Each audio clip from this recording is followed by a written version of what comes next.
আমার কোচিং সেন্টারের যে রিসেপশনিস্ট তার কোয়ালিফিকেশন লেটার মার্কস।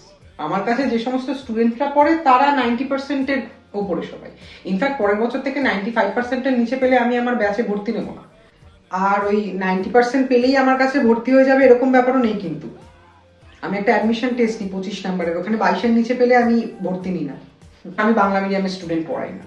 বাংলা মিডিয়ামের সিলেবাস মানে ওই পাতলা পাতলা বই পড়ে এসে যখন 11-12-এ এসে বোঝে যে অ্যাকচুয়াল সিনারিওটা কি, তখন ওরা সামলাতে পারে না। আমি সিবিএসসি আইসিএসসি ছাড়া পড়াই না, দে আর মোর অ্যাডভান্সড, আমার পড়াতে সুবিধা হয়। আমি 2 ঘন্টা পড়াই, ওই 2 ঘন্টা পুরো ইংলিশে কনভারসেশন চলে আমার ব্যাচে।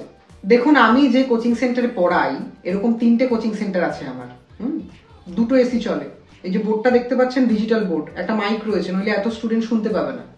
যে মাস গেলে যে ভাড়াটা আমায় দিতে হয় না 3টে কোচিং সেন্টারে, আজকালকার দিনে ইঞ্জিনিয়ার ফ্রেশার্স ইঞ্জিনিয়াররা আইটি সেক্টরে অত মাইনে পায় না, আমি লিখে দিতে পারি এটা।